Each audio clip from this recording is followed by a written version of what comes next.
Now, the video surrounding this next story, it's gone viral. It's got people everywhere sounding off. It all seems to have started when a young woman started harassing a guy, by the way, a big guy, on the train.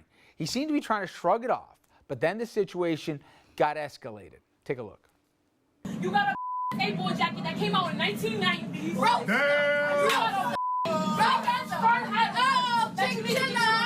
you sound stupid. Dirty Damn.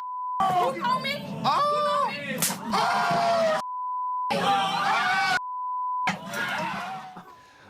Okay, that video has been viewed more than 3.8 million times since November 8th when the incident happened. Now, before I tell everybody what happened, I want to ask the panel, how do you think this case got handled? I think the video is pretty reflective. The girls were getting in the guy's face. They were starting it with him. They made physical contact with him, and then you saw him drop the haymaker. What do you think happened to both the guy and the girls? Oh, that's self-defense, justification. When the mariachi band comes past me on the side and I'm trying to read, do you guys agree with him? What do you do? I'm assuming the woman got charged because she hit him first, and he claimed self-defense because that is the most ridiculous thing. You're with him? I'm with Jim.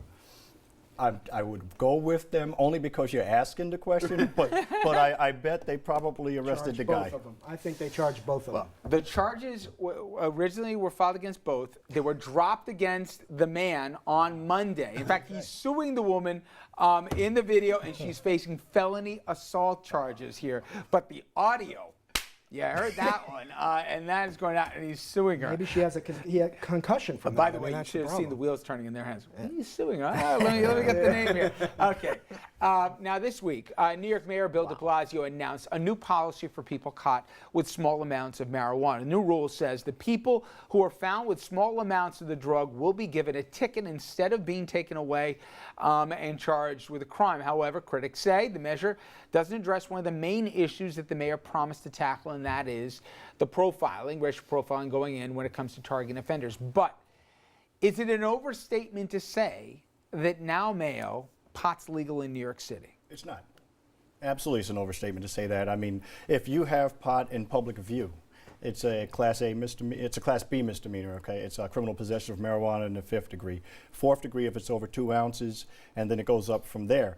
8 ounces. And up to 16 ounces, you're still looking at felonies now. And if it's over 10 pounds, it's a Class C felony. And you used to be able to get 15 years in prison. I know you forgot more than I know, but isn't the net consequence that the message to the cops were, don't bother with this anymore? Not really, though. Oh, no, it is. It is. With respect, and it's the right thing to do in terms of the small quantities. In other words, you see somebody on the street smoking a joint, you're still giving them a ticket. You're still charging them with something that they have to go to court for. You're just not making us pay to put them to the precinct, get fingerprinted, go through the system, using a judge, using corrections, all for them to be released and then be given a marijuana ACD, which is an adjournment in contemplation. The dangerous part of that, though, is that people don't know what the small quantity is. I mean, and when you're talking 16 ounces, you're not talking about a ton of marijuana here, and that's enough for you to be charged with a felony.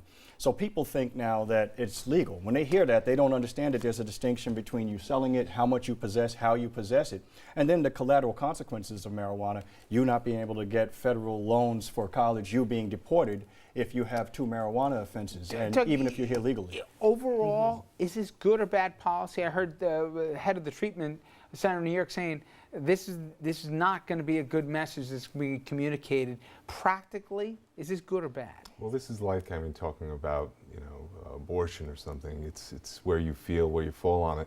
But you're looking at, it's an evolution, not a revolution. He's not going to come out and say it's legal, but he's obviously saying we're going to evolve towards, move that direction of taking away the criminality of it. So if you believe that it shouldn't be a criminal act, you're happy. But a lot of the marijuana stuff is what spurred the stop and frisk litigation to begin with, and this doesn't address that problem because they still have the discretion to stop selectively whomever they want. And once you stop to issue a citation, you can pat down, you can frisk, and here we go again. So I think it's a good thing. It acknowledges the practical reality that people are using marijuana, and we shouldn't expend that much law enforcement money on pot. It's not going to stop the stop and frisk thing. So next week, when we come back, Mark's car will have been confiscated. Almost after last week's show. After being asked how much cash is in his, I'm the wrong guy possession to as well. stop. Here. Absolutely. Gentlemen, Credit cards. thank you all very much. It was good stuff. When we come back here, I'm going to take a look at news making headlines in the Valley. Stay with us.